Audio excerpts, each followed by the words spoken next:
Hello, and welcome back to Patrick Replies, the show where I, Patrick, reply to your questions and comments about the latest video, and today we are talking about the Days of Thunder episode, the last regular episode of the season, which I guess means this is the last Patrick Replies of the season, which doesn't really mean anything because, you know, the season is like a totally arbitrary thing that we just like, we're like, let's start a new season now. And then after like a year and a half, we're like, okay, now the season's over. Like if we'd wanted to, the season could have just gone on forever. I mean, we don't even know what number season this is. Like the Charles saga, like 2020 into 2021, that was a season. But what's the stuff before that? I don't know. None of it means anything. Also, we're not doing a Patrick Replies for the holiday special. So anyway, this is closing stuff out until the next season starts next month. And by the way, I am drinking a Negroni right now. People ask about this sometimes. And it is made with aviation gin. If you haven't seen it, the bonus companion video to the Rock and Ryan Reynolds episode, which is exclusively on Nebula, I drink aviation gin and Terramana tequila and Zoa energy and give my opinions on them and cover some other topics that did not make it into the actual episode. It's a lot of fun, and anyway, you know, now I have aviation gin. I'm not normally a gin guy, but I do love a Negroni, and it's good. Okay, so let's get to the comments. As always, we start with comments pulled from the YouTube comments section by our community manager, the great Emma Logsdon. So let's see what Emma selected for me to answer. Okay, I love this. There were multiple comments about the sequence from near the end of the episode where I am walking through New York City. And people seem to like that part, which is great because that's one of my favorite parts of the whole thing. The Movie Baker says this was a great essay, but we need more of Patrick walking through New York City. Honestly, it was beautiful. Emma points out the video John Wick's New York has me walking all over New York. That was the first video that Emma worked on. Then William Sullivan says, man, the scene with you walking home is gorgeous. Can I ask what you filmed that with? Maybe which lens too? Okay, so here's the thing about the walking sequence, which is really only 3 shots. Like, I wish that I could tell you that I did like a really cool, interesting, complicated thing, and it was like just me being really skilled and talented that made it look good.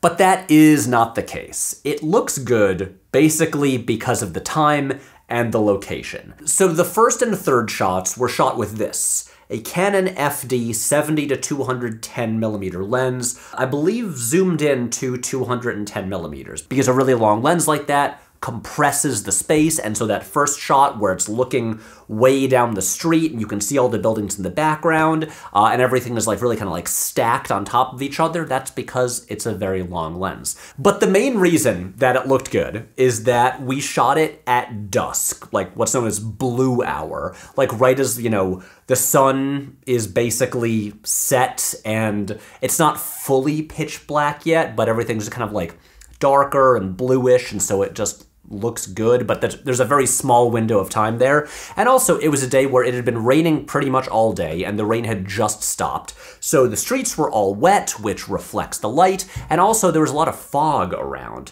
And so if you look in the background of that first shot, you know, at the buildings way back there, there's just fog all over the place, and it looks cool. So yeah, really, it looked good because we just picked the right time to shoot it. Jake helped me shoot that segment. He was operating the camera and pulling focus. And yeah, and a long lens, you know, shooting down the avenues of New York City. So yeah, it looks cool. I didn't do any lighting or anything special like that. And oh, also, William Sullivan asked what would I filmed it with. The same camera as usual, a Sony a7S III. Okay, so moving on from there, unsurprisingly, once again, multiple comments about novels. Lonkin Park says, I don't really have a question, hi Emma, but I need the details of how Nobbles came about. Whose idea, whose design, who built him, why does his nose have articulation?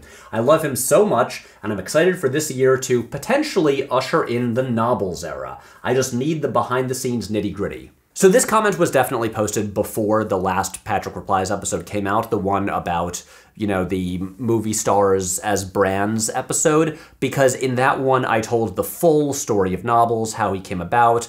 The very short version is that Dominic Hury from the company Camera Sauce Productions, he designed and built Nobbles. You should follow him on Instagram because he made a whole bunch of behind-the-scenes videos about the making of Nobbles, about the design, the build, how he like rigged up the nose to be able to sneeze and all of that stuff. It is incredible.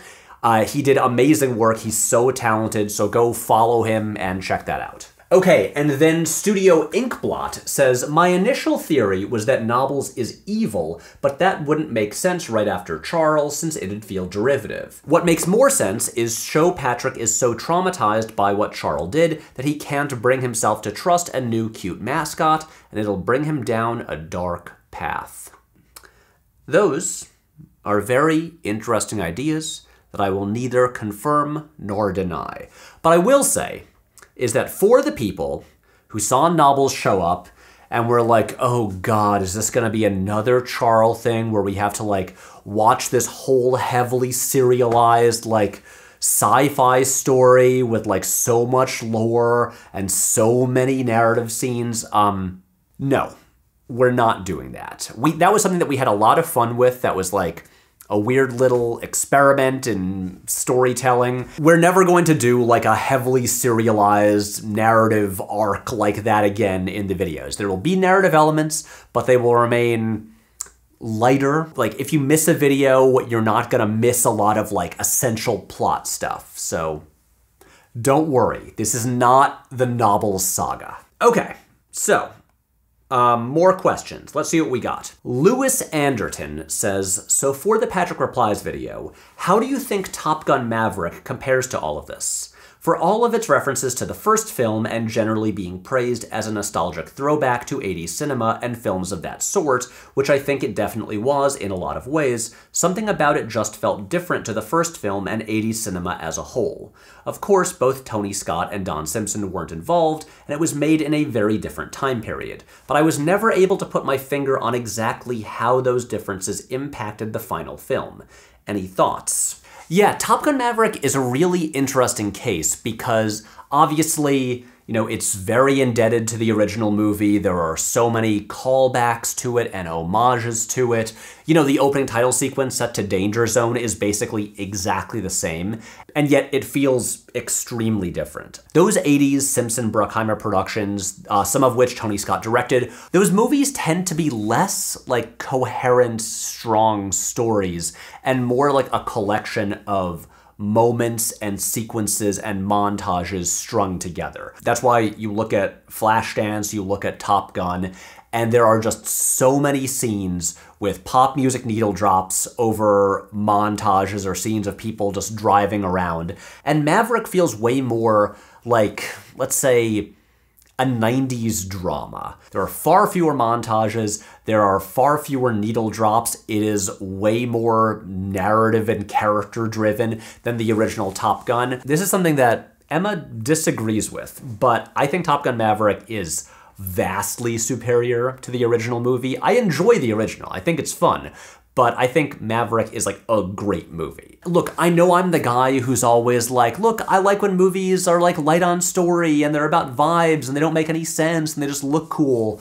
But also, you know, there is something very satisfying about like an airtight, really satisfying, really well-told story, which is what Maverick has. So yeah, it is very much a sequel to the original Top Gun, where the story is about people living with and dealing with the events of that movie, but it's not trying to replicate the experience of that movie. It loves the original movie, but I think it's doing something unique.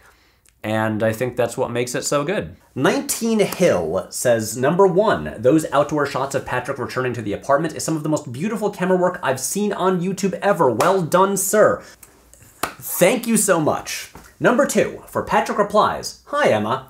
I am curious about Nebula and YouTube and how much you make from each platform. Not looking for actual dollar amounts, but more of a rough estimate of how the two platforms work for creators. I started subscribing to Nebula for Night of the Coconut and have enjoyed the platform as a consumer, but I tend to go back and watch the video again on YouTube to try in a ridiculously tiny way and boost those numbers as well. I guess what I'm asking is, what gets creators the bigger bang for their buck? Views on YouTube or Nebula subscribers? Anyway, love the channel and I'm excited for next year. Cheers. Okay, this is a great question that I actually get pretty often, usually from very kind people who are like, what's the best way for me to support you? What helps the most? I want you to make every little penny you can from ad revenue, and so where should I watch the videos? The honest answer is, it does not matter. I get revenue from watch time on YouTube and on Nebula, so wherever you watch the videos, it will still benefit me. And also, the fact of the matter is that way, way more people will always watch the videos on YouTube. They will just always reach a much wider audience there. And so I don't want to say that your individual view is irrelevant and doesn't matter, because that's not true. Every view counts.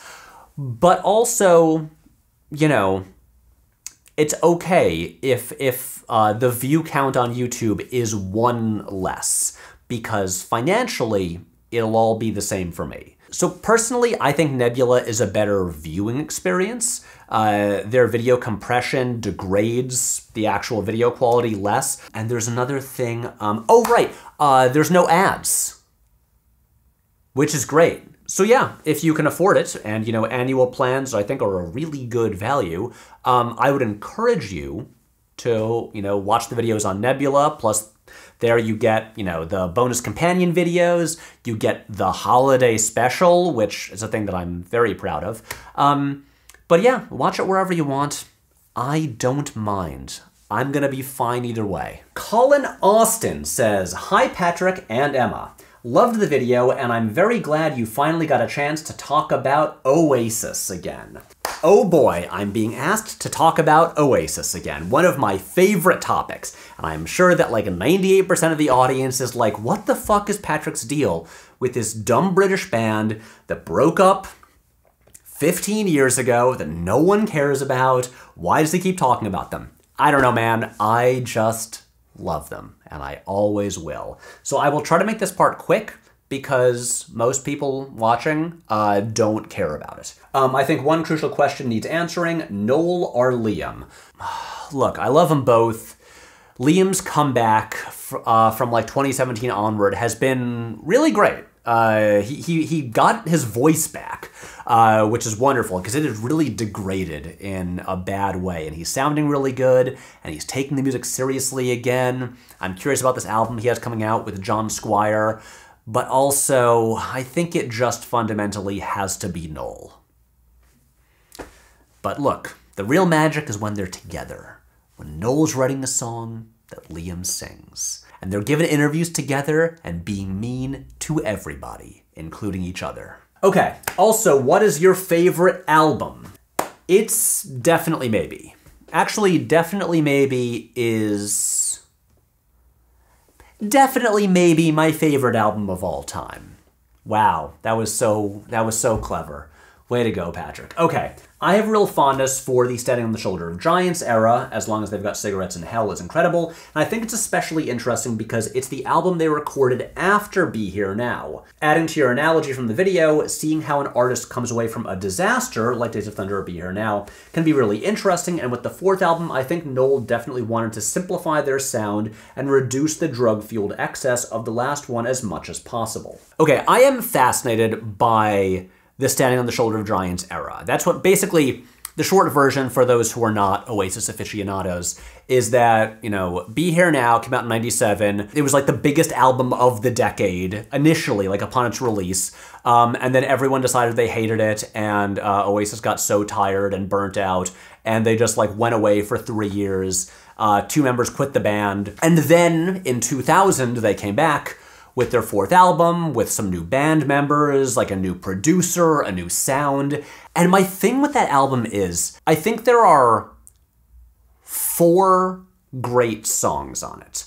The opening instrumental track, Fucking in the Bushes, Go Let It Out, which I think is their best post-97 single, Who Feels Love, and Gas Panic, which is a masterpiece.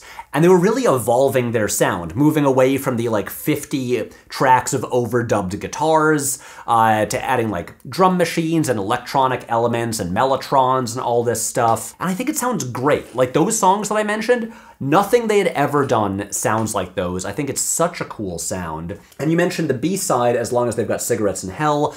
My favorite B-side from that era is Let's All Make Believe, and I think it is insane that it's not on the actual album, because the problem with that album is that 4 songs or so are great and sound really cool, and there's some other good ones too, I like Roll It Over, but then half the album I think is really boring, uninspired stuff like I Can See a Liar or Put Your Money Where Your Mouth Is. It's they're really not trying. And so yeah, the album's a mixed bag. And then with their next album, Heathen Chemistry, they were just okay, let's drop all the interesting sonic experimentation stuff we were doing here and just go back to meat and potatoes rock that's kind of a watered down version of what we did in the 90s, and I think it's their worst album. So anyway, I could talk about this forever. I've teased on Twitter before that one day I'll do an Oasis podcast that will just be a podcast miniseries that'll just be me monologuing for hours just to get all of my thoughts on this band and their music out there. No one would listen to it. Would I have guests? I don't know. Probably not. Who would even want to be on that show? Anyway, I just love this topic. Renee Perez says, Hi Patrick, I'm New Guy here. Let me say I absolutely loved your vid. I see you don't circumscribe yourself to the issue in question, the movies that is, you branch off. Your narrative widening to include social, political, cultural context, which end up being as important as the subject matter at hand. Just a simple question. You even throw Britpop into the mix. Don't you think your approach deserves to be viewed by more people other than Anglo-Saxon audience? I don't know what entails to putting Spanish, Portuguese subtitles in this platform, but I'm sure as hell you could use a wider audience. For instance, from South America, I watched this vid and it pains me not being able to share it with my mates because of some language barrier. I think of one who can greatly benefit from it since he is an undergraduate in cultural studies or something. I don't know, I will give you something to think about, or so I hope. Merry Christmas. So what this comment is saying is that the videos on the channel should have subtitles and captions in other languages so that they can reach a wider audience of people for whom English is not their first language. And yeah, I obviously agree. I think that's just objectively true. The reason they don't is that I have a very limited budget and can't afford to hire people to translate the videos and write captions in other languages. Do they still have it on YouTube where, you know, users can write their own captions and translations and submit them? I remember several years ago I would sometimes, you know, go through and approve captions that had been submitted by viewers, but I think then YouTube kind of changed formatting settings stuff, and I have not done that in years. I don't know. Honestly, please tell me, because I would love for these videos to reach a wider audience. I would love for everyone, you know, no matter what language they speak, to be able to watch these videos. Again, I have a limited budget. I don't even really know how to go about doing this. So yeah, if anyone has any guidance, please let me know, because I think this should happen. B Sting NL says, always wondered what the H stood for. Now I know. It is Patrick Holiday Special Willems. That's me, the king of Christmas. Josh Childers says, I wonder if wokeism, oh, great, is the end of excessive liberal attitudes in the West. Rugged individualism and winning again is the future we need. Emma says here, something terrible in the audience's water this episode, because for some reason this was what half the comments were like. Jesus Christ. Yeah, I mentioned in maybe a couple episodes back that I had flagged the word woke, so any comment that said woke in there somewhere, which is, you know, 99% of the time, it's a bad faith comment that's like from a person who just sucks. Those all get like separated off like into the garbage bin. Apologies to the very small percentage of people who are not assholes and are mentioning the word woke in a not shitty way. But I neglected to flag wokeism. Yeah, this comment is nonsense. We're just gonna move on. Studio Inkblot says, "Hey Patrick and Emma, does Bruckheimer have any similar controversies around him? I know Simpson is a more interesting figure, which is why you focused more on him, but I found it interesting how out of focus Bruck was." Okay, Jerry Bruckheimer. So I'm not an expert on him. I have not done like extensive research into Bruckheimer's entire life. But, you know, I read the book High Concept about Don Simpson, and Bruckheimer is a figure throughout pretty much the entire book because he was Simpson's partner for the majority of Simpson's career. And what the book indicates is that primarily in their partnership, Bruckheimer was kind of the level-headed one who balanced out Simpson's like craziness and excess, and where Simpson would be like the big idea guy who would like be like screaming about like the vision for the movie and what it should be, and Bruckheimer would be the guy like on set doing the actual day-to-day producing and like getting it made and keeping things organized. And like Bruckheimer's been married to the same woman for decades. Did they get married in the 90s or the 80s? But anyway, yes, Bruckheimer seems to have a pretty stable personal life, which Simpson absolutely did not. And yeah, it's really kind of amazing that Bruckheimer seems to be somewhat chill and just put up with Simpson for so long. Like, I cannot imagine what their working relationship was like. I'm not saying Bruckheimer was not kind of like a crazy egomaniac in some ways. You know, he's still involved in like that Visionary Alliance ad. But yeah, it really did seem like Simpson was like the source of all of the insanity. And, you know, and I guess Bruckheimer worked well with him because he was sort of the opposite. So yeah, I'm not aware of any Bruckheimer controversies, but he is still working and successful to this day. Christopher Ulickney says, "I have 2 takeaways from this video. First, Emma is a badass who uses a circular saw." It's true. And let me tell you, as someone who was on the set of this video, Emma has really strong arms and can carry heavy things for extended periods of time. Okay, second, you mentioned Roger Ebert in passing, and I would like to know your thoughts on Ebert and Siskel at the movies and how the celebrity movie reviewers affected the movie industry.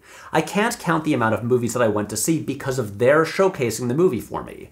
They were my gateway into cinema as an art form. Now I'm off to watch the holiday special. Hell yeah. Okay.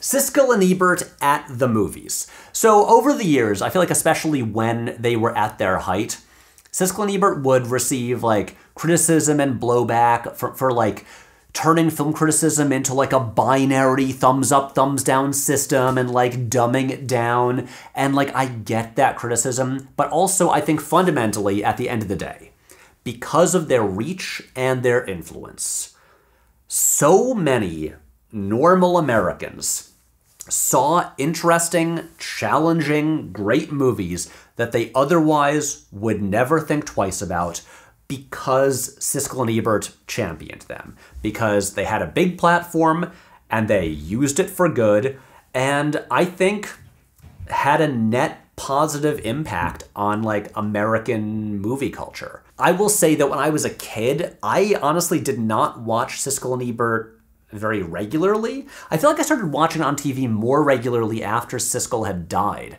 So I probably, at least growing up, saw more Ebert and Roper than I did Siskel and Ebert, and I'd always get annoyed with Roper because he had like dumb opinions about things. And since then, of course, because like they're all on YouTube, I've now watched so much Siskel and Ebert, and it's great. But yeah, those guys were the best.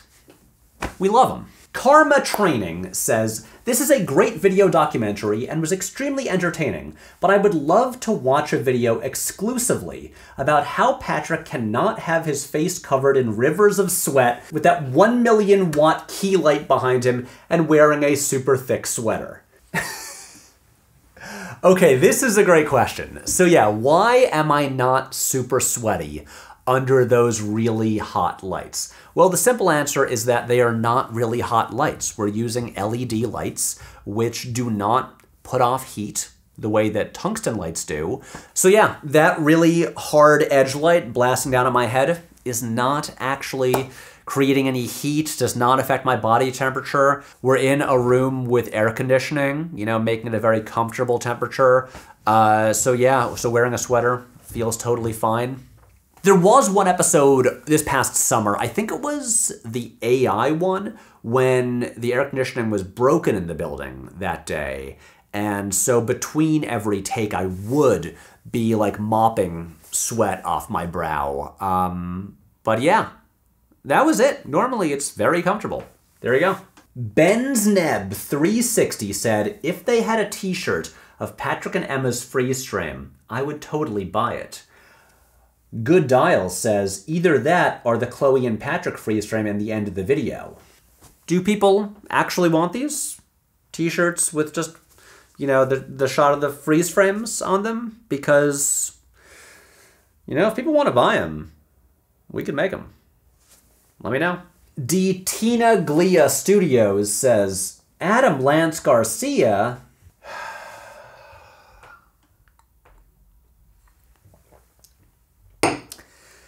Yes, Adam Lance Garcia is in the video. He appears at the end of the ad read. But also, very importantly, as I established in the video, that part of the video is not canon. Sorry, Adam. R. Heyman says, "I worked at an exclusive health resort in the 1980s, and Don Simpson was a regular." Oh boy, this is great. "He visited often to dry out." Yeah, that checks out. "I liked him, and he seemed to like teenaged me. Most people feared him. I actually talked to him about this film because he came to stay just after reshoots, and I couldn't comprehend how they would make the premiere date given how tight the timing was. He took the time to explain to me how films are duplicated and then shipped by Federal Express." The book about Don, High Concept, made a lot of sense when I read it 25 years later. Live fast, die hard. And he did. I wish they would make a film about his life because it would probably make Wolf of Wall Street look tame. But word is that Jerry Bruckheimer will use his power to quash any effort. Yeah, you know, while reading that book, I did have the thought of this would make a fascinating movie. This is a role that someone could win an Oscar for playing. But yeah, I can understand Bruckheimer wanting to make sure that doesn't happen. I don't know. Look, Bruckheimer is 80 years old. Maybe in like a couple decades or so. You know, when he's not around to stop it. But anyway, meeting Don Simpson at an 80s health resort, that is fascinating. I would love to hear all of the stories about that. LKF8799, all right. "When I was a kid, Paramount owned Great America in Santa Clara, California, and they had a Days of Thunder ride that was so fun. The kind where the seat moves along with the video, rumbling with the engine and swerving around other racers. The pit stop was hilarious as the jack cranked each side up 3 levels and dropped, then the drill vibrated the car as new tires are installed. When Paramount sold the park, they changed it to SpongeBob, and the Top Gun roller coaster became Flight Deck. Great America is closing in a few years, so check it out if you get a chance." Okay, we should start an online campaign, bring back the Days of Thunder ride. Now you might say, "Patrick, SpongeBob SquarePants in the year 2024 has far more cultural relevance than Days of Thunder, a movie that underperformed 34 years ago." But I say that doesn't matter. This is about artistic integrity, and that ride sounds fun, and I want to go on it. And also, this theme park is it's gonna close in a few years, so we have a limited window of time. Let's make it happen. Also, we should have a whole Paramount theme park. Like we could have Mission Impossible rides. Come on. Chocodile Dundee says, Days of Thunder is a great movie and one of the greatest 80s classics. A lot of movies that flopped in the USA were massive blockbusters outside USA. I do still remember when it came in Brazil. I used to live there. I used to work on video shops. This VHS and DVD was a massive hit on video shops. Used to rent it all the time. Thank you for your review. South Australia. Okay, so I think you used to live in Brazil, but now you live in South Australia. You know, I just hope that before he died, Don Simpson got the news that people in Brazil loved Days of Thunder. I mean, you know, the movie still didn't make its budget back, but it made a lot of Brazilians very happy. And that's what counts. Chocodile Dundee here, he loved it. Mr. Petey says, for most NASCAR fans, this film is either hated or loved. The story of Cole Trickle was loosely based on real-life driver Tim Richmond and car owner Rick Hendrick and crew chief Harry Hyde. You have more understanding of the characters if you knew the Richmond story. Yeah, none of this made it into the video, but Raven, our researcher, did collect a bunch of research just about the movie's relationship with NASCAR. Like, obviously, a lot of NASCAR people worked on the movie, and then when it was released, the movie had a pretty mixed reception among, like, actual NASCAR people and then, like, the fans and all of that. I know a lot of the criticism was that, like, the racing scenes were really unrealistic because it looked like bumper cars that everyone is constantly, like, crashing into each other in a way that I guess they don't really. But I have never watched NASCAR, so I have no opinion on this. Musk3644 says, Patrick, you also forgot it did have a huge track, Show Me Heaven by Maria McKee, a song she didn't want to record, which quickly became the biggest of her career. You could almost do an episode on movie songs artists were reluctant to sing, including Don't You Forget About Me by Simple Minds. Okay, so this comment is about the song Show Me Heaven by Maria McKee, which I guess is like a major single from the Days of Thunder soundtrack. And look, I have seen Days of Thunder multiple times. I watched it twice in December while working on this episode. I don't know what this song is. It made no impression on me. It didn't register at all. Like, I could not tell you where in the movie the song plays. I know there is a song playing during that, like, little 20-second part when Cruise and Kidman are riding on a motorcycle to go to Michael Rooker's place. But that's not even a montage. It's just a few shots. And I cannot tell you how that song goes or what the melody is at all. I do not know who Maria McKee is. Like, look, let me look this up. Yeah, the song did not even hit the Billboard Top 100. Its highest chart appearance was, it reached number 28 on the US Adult Contemporary charts. Apparently it was a #1 single in the UK, but not in the US. So all I'm saying is, compared to the songs from Top Gun or Flashdance, vastly less successful. And so, that's why I didn't talk about it. Sorry to Maria McKee. All right, Night Stalker says, you kind of forgot one silly bit of trivia. They didn't shoot the crossing of the finish line for the final race at first, only noticed it once they had wrapped. Okay, this is something that a lot of people brought up. People saying, why didn't you mention this famous fun fact about the production of Days of Thunder, that the shoot was so chaotic that they forgot to shoot crews crossing the finish line in the final race. Look, I'm well aware of the story. I've known about it for years. Based on the research that I did, it seems like the story is apocryphal. Like, it's widely circulated. It's one of the legends about the movie, but I couldn't find any actual evidence of it. I couldn't find anyone involved in the production like going on the record and saying this happened.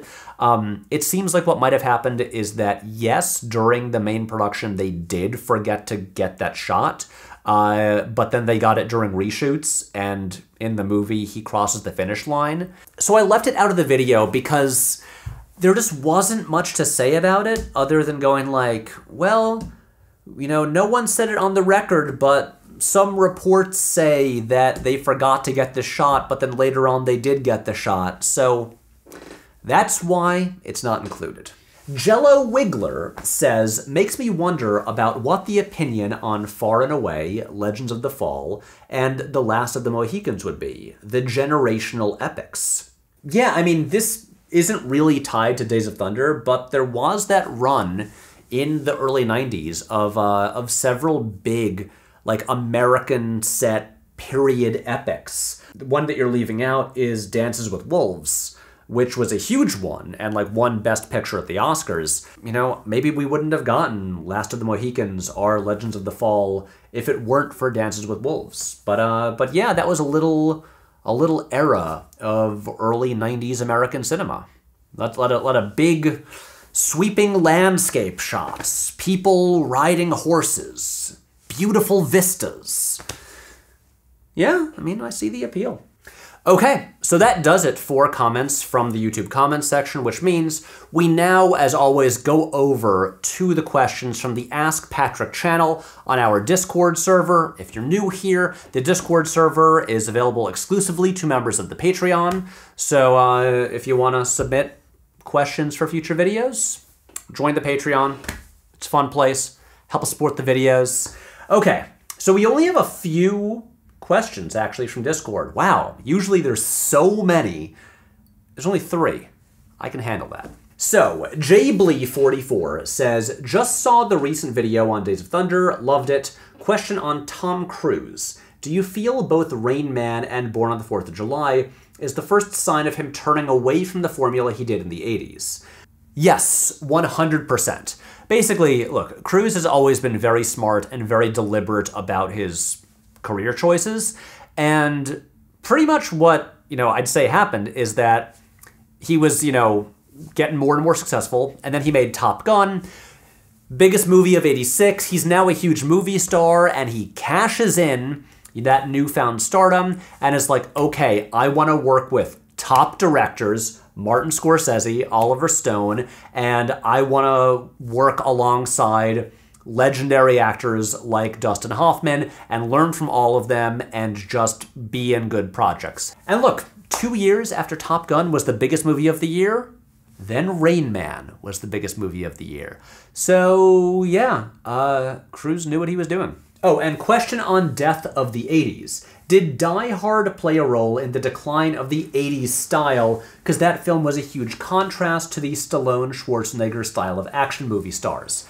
Yes, absolutely. So I have this sort of like general theory, which this is not unique to me. Other people have said similar things. But I think specifically in the action genre, and we're talking about like Western American action movies. There are certain movies that are like pivot points that then like change the course that like the genre trends or like what is in style. Okay, just looking at like the last 40-ish years, here's what I'd say are the turning point movies in Western action films. I'm gonna say First Blood, then Die Hard, then The Matrix, then The Bourne Identity, then John Wick. Hey, Keanu's in 2. The man knew what he was doing. So yeah, getting back to your original question, did Die Hard play a role in the decline of the 80s Stallone-Schwarzenegger style? Yes. That started a pivot into a new era. Okay, King of Doma says, okay, just finished the video, loved it. Question, do other chronological film eras have such clean deaths? Is there a film/thing that killed 90s movies, 2000s movies, 60s movies? Can we expect more autopsies in the future, or is this more of a this season thing? Thanks for all the thoughtful videos. Okay, so as far as more autopsies in the future, maybe.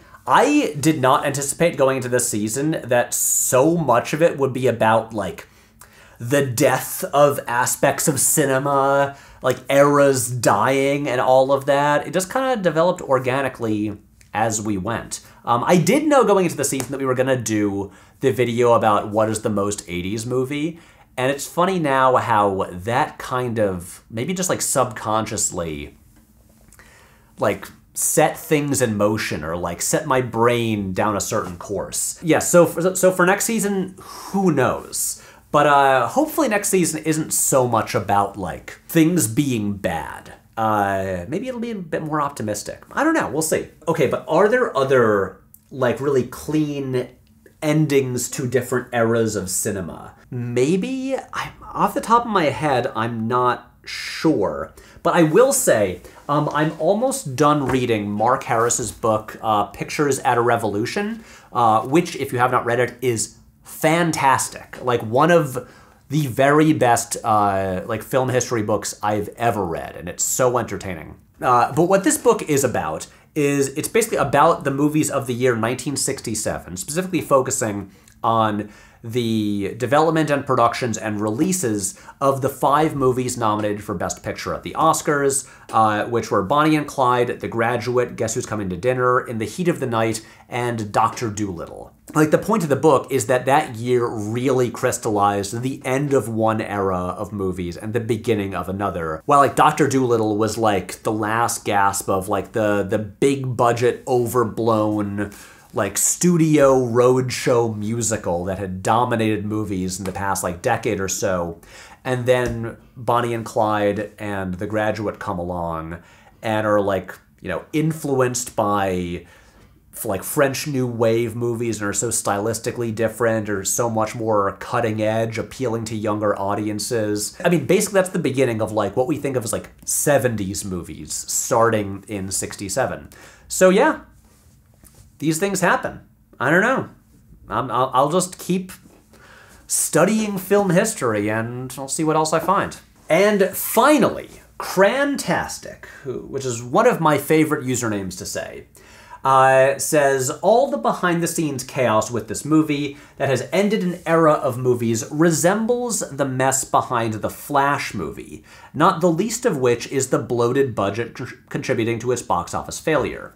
We all know Hollywood tends to learn the wrong lessons from successes, but you would think they would learn a lesson when a movie fails. Do you think Hollywood did learn a lesson from the failure of Days of Thunder, only to forget it and repeat it again 30 years later? Or is it a different kind of failure entirely? That is a really good question. It's interesting to compare it to, like, The Flash, because I think these are pretty different cases. In general, like, while they did, you know, reshoots and stuff like that on The Flash, that did not seem like an especially chaotic or like problem-filled production the way that Days of Thunder did. It just seemed like they were changing things about the movie, whether to like make it fit better into plans for like the broader cinematic universe or just trying to improve certain things. But it doesn't seem like it was a disastrous, chaotic production in the same way. But yeah, I think the real parallel between Days of Thunder and then, you know, modern ballooning budget blockbusters is in both cases they're movies where they're kind of cynically conceived. They really are kind of products where it's just like, oh, here's a thing that it resembles a thing audiences liked before, and so we'll make it to make a lot of money. Not because it's like, you know, a story that anyone is really passionate about. And then they set a release date before they've written the movie. And then they start shooting it before they're ready to go. And then when things aren't working out, they just throw more and more money at the problem. And then you end up with a thing that no one is all that excited about, that cost an insane amount of money. And yeah, it still keeps happening, which is kind of why, like, you know, I hope it comes true, but it felt like such a big deal when James Gunn did his like presentation about like the slate of the new like DC films, movies and shows, and he's like, we will not start production on a movie until the script is done and it's good. And he made such a point of saying that because, you know, he has experience working in franchises where they don't do it that way. But it felt like a big deal because it's just wild how much that doesn't happen. And before someone brings up, well, Patrick, what about your beloved Mission Impossible?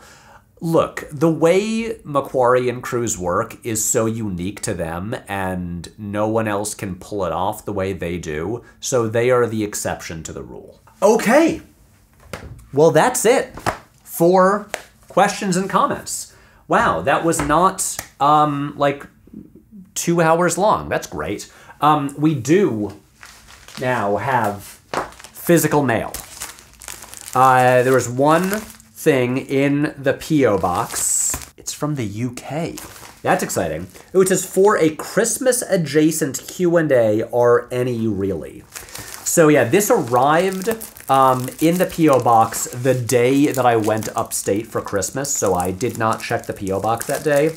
So we're opening it in January. Let's see what this is.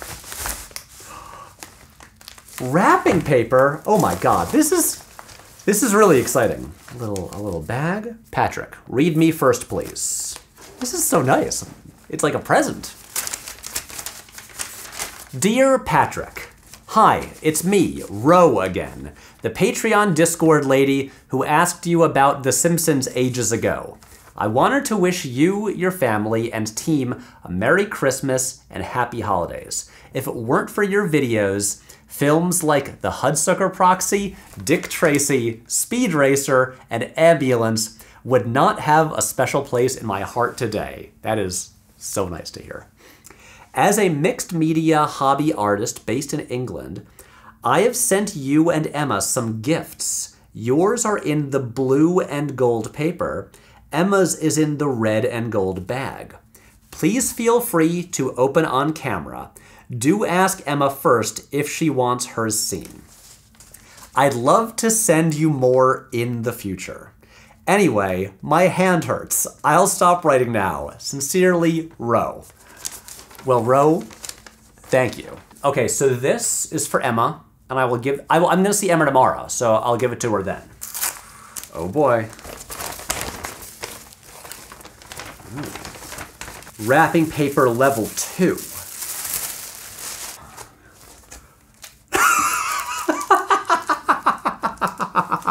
This is like the coolest thing I've ever seen. So we have here a TV screen, and this is a hardback thing.